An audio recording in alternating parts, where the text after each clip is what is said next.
मार्च 2025 की वो तारीख थी जब उत्तर प्रदेश के मेरठ से एक ऐसी घटना लोगों के सामने निकल के सामने आती है जिसको जानने के बाद, जिसको सुनने के बाद तमाम लोग हैरान थे कि आखिर एक महिला अपने पति के साथ ऐसा कैसे कर सकती है।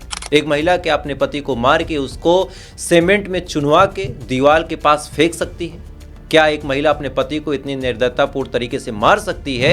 ये तमाम सवाल जब लोग मेरठ की मुस्कान केस के बारे में पूछ और सोच रहे थे, उसी दौरान कई सारे लोगों ने कहा था कि ये crime rarest of the rare crime है और ऐसे क्राइम हमारे देश में दोबारा नहीं होंगे। लेकिन आज एक साल भी नहीं बीता और ऐसा ही सेम किस्सा आपको सुनने को मिल सकता है उत्तर प्रदेश से, जहां पे एक सेम पैटर्न पे कत्ल हुआ, लेकिन कत्ल का ये जो तरीका था इतना विभत्स था कि शायद मेरठ का जो मुस्कान केस है वो केस भी इस केस के आगे पानी मांगेगा। नमस्कार, मेरा नाम है प्रखर राजपूत। आप देख रहे हैं प्रखर ट्रू क्राइम चैनल को और हम अपने इस चैनल के माध्यम से समाज में घट रही डेली एक ऐसी घटना को आपके सामने लाते हैं जिस घटना से डायरेक्टली या इनडायरेक्टली कहीं ना कहीं आप प्रभावित होते जरूर हैं। तो अगर आप चैनल पर नए हैं और ऐसे ही सवालों के साथ ऐसी कहानियां सुनने के शौकीन हैं तो वीडियो को लाइक करके, चैनल सब्सक्राइब करके अपना प्यार जरूर दे दीजिएगा, क्योंकि हम डेली एक ऐसी घटना को आपके सामने लाते हैं जिस घटना से आपका सीधा ताल्लुकात होता है। दरअसल जिस घटना के बारे में आज मैं बातचीत करना चाहता हूं, ये घटना कहीं और की नहीं है। ये घटना उत्तर प्रदेश के संभल की है और इसी संभल में एक छोटा सा परिवार रहा करता था। परिवार में एक शख्स जिसका नाम था राहुल, उसकी पत्नी रूबी और उसके 2 बच्चे। 4 लोगों का ये परिवार ठीक ठाक तरीके से रह रहा था। जो राहुल था वो जूते चप्पल का काम किया करता था और इसी से अपने परिवार का खर्च चलाता था। लेकिन अचानक से 17 नवंबर साल 2025 की वो तारीख थी जब राहुल अपने घर से गायब हो जाता है। अब राहुल जब अपने घर से गायब हुआ, गायब होने के बाद उसकी पत्नी परेशान होती है। सबसे पहले आसपास के लोगों से मदद मांगती है और उनको बताती है कि मेरा जो पति है वो गायब हो गया है, अगर किसी के पास कोई जानकारी हो तो मुझे बता दे। आसपास के तमाम लोग भी जब ये बात सुनते हैं, सुनने के बाद वो लोग भी शॉक हो जाते हैं कि आखिर एक जूता चप्पल का काम करने वाला शख्स कहाँ गायब हो गया। तमाम लोगों ने हौसले दिए, तमाम लोगों ने ये कहा कि घबराने की बात नहीं है, राहुल आ जाएगा।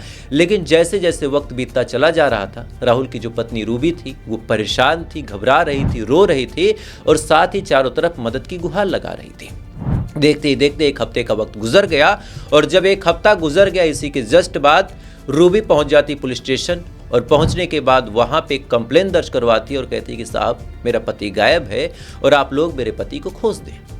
अब ये कंप्लेन जैसे ही पुलिस वाले सुनते हैं, सुनने के बाद उनके जहन में बस एक ख्याल आया कि एक 25-30 साल का आदमी अगर अपने घर से गायब है तो जाहिर सी बात है कहीं घूमने गया होगा, पति पत्नी में कोई अनबन होगी और इस वजह से नाराज होकर पति कहीं चला गया होगा। लिहाजा पुलिस वालों ने इस मामले को बड़ी गंभीरता से नहीं लिया, आई गई करके इस बात को वहीं छोड़ दिया। लेकिन इसी के ठीक 27 दिन बाद एक दूसरे इलाके में एक बैग मिलता है।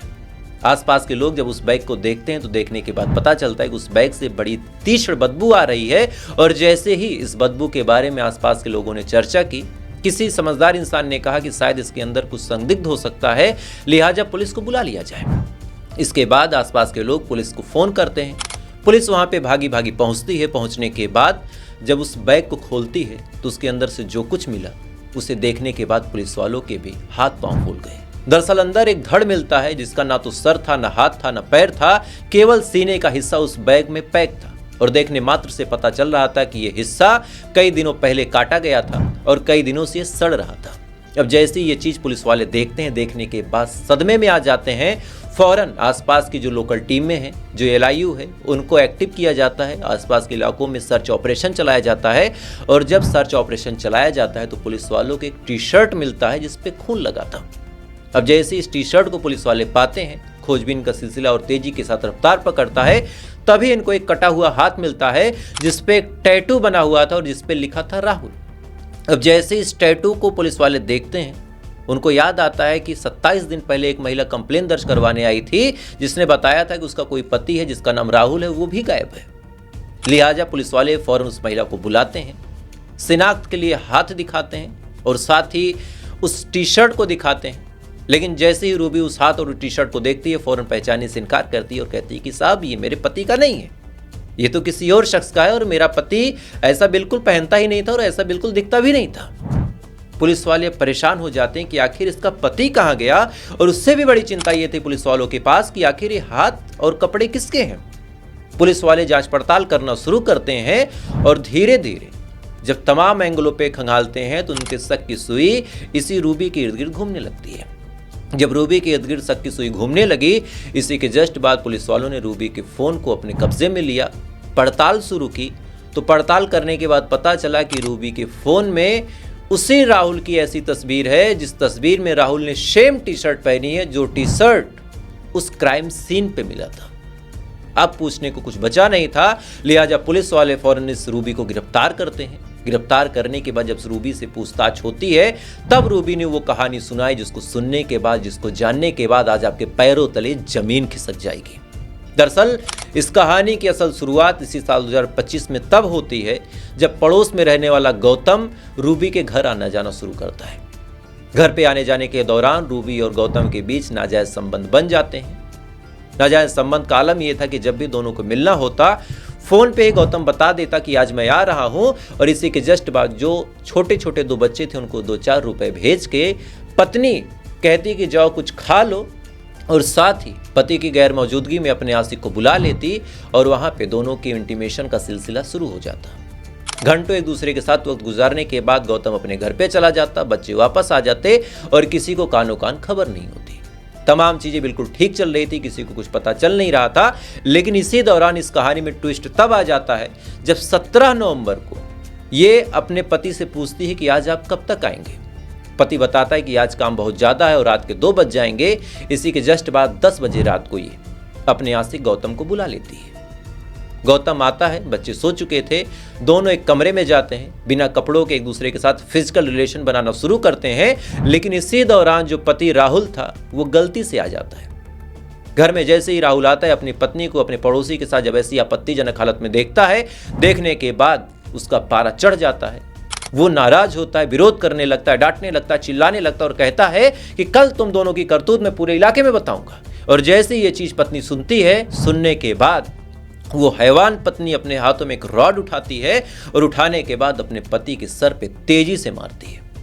जैसे ही राहुल के सर पे वो रॉड लगती है, राहुल गिर जाता है, गिरने के बाद बेहोश हो जाता है। और जैसे ही राहुल बेहोश हो जाता है, पत्नी रूबी और उसका आशिक गौतम दोनों मिलकर राहुल के ऊपर चढ़ते हैं। चढ़ने के बाद गला दबा के उसका कत्ल कर देते हैं। अब कत्ल हो चुका था, लेकिन लाश का क्या करें, क्योंकि अगर लाश लोगों के सामने आ गई तब तो ये दोनों जेल चले जाएंगे और इनका भांडा फूट जाएगा। लिहाजा फिर ये दोनों रात भर प्लानिंग बनाते हैं कि क्या कर सकते हैं। और इसी के जस्ट बाद दोनों ने ऐसी खौफनाक साजिश रची जिसको आप जानेंगे तो जानने के बाद आज आपका कलेजा कांप जाएगा।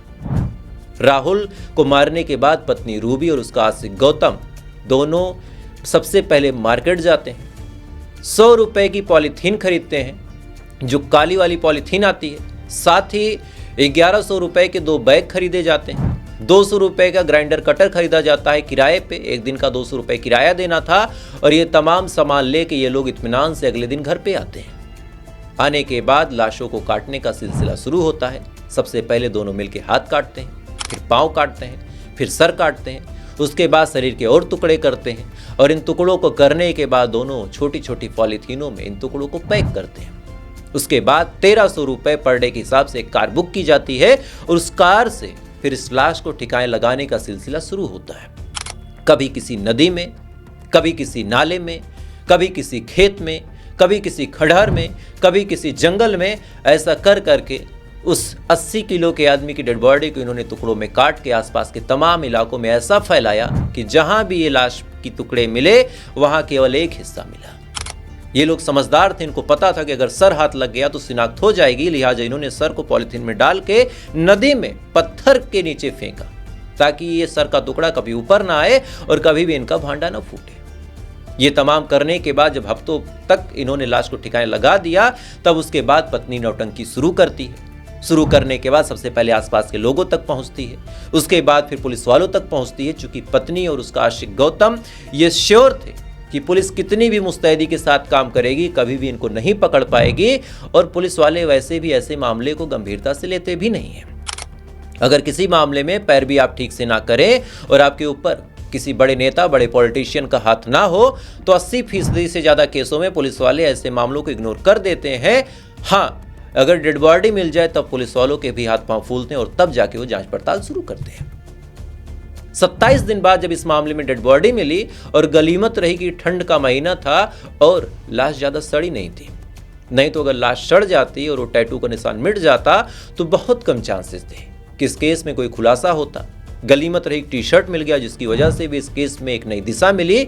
नहीं तो आप सोच के देखिए कि पत्नी जो घर पे केवल खाना बनाती है, एक पत्नी जो घर पे केवल आराम से बच्चों को परवरिश देती है, उनको पालती है, उनको पोसती है, एक शख्स जिसका नाम गौतम जो केवल एक गांव में रहता है, उसके पास इतना दिमाग था, इन दोनों के पास इतनी प्लानिंग थी कि लाश को मार के, काट के, फेंक के, ठिकाने लगा के 27-28 दिनों तक ये चैन की सांस लेते रहे। वक्त जैसे जैसे गुजरता चला जा रहा था, ये लोग प्रिटी श्योर होते चले जा रहे थे कि अब इनको कोई पकड़ नहीं सकता।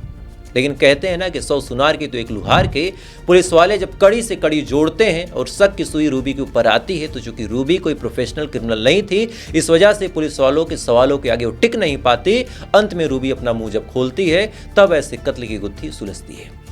तो आप सोच के देखिए कि जिस मेरठ के मुस्कान केस को हम लोग नजीर बना के पूरी दुनिया के सामने पेश कर रहे थे कि ऐसा केस नहीं होता, आज इस संभल के केस ने मेरठ की मुस्कान को भी पीछे छोड़ दिया। और रूबी जैसी महिलाएं ये बताती हैं कि पूरी दुनिया में केवल इकलौती मुस्कान ही नहीं है, अभी रूबी जैसी लड़कियां भी एग्जिस्ट करती हैं। खैर, तो फिलहाल एक बड़ी ही दुर्दांत घटना थी, मुझे लगा आज आपको इसके बारे में अवेयर किया जाए।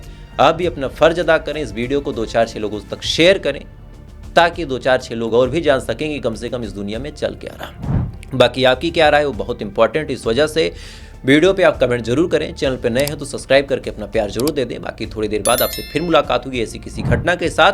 तब तक आप अच्छे रहें, खुश रहें, अपना ख्याल रखें, अपने देश का ख्याल रखें। जय हिंद, वंदे मातरम।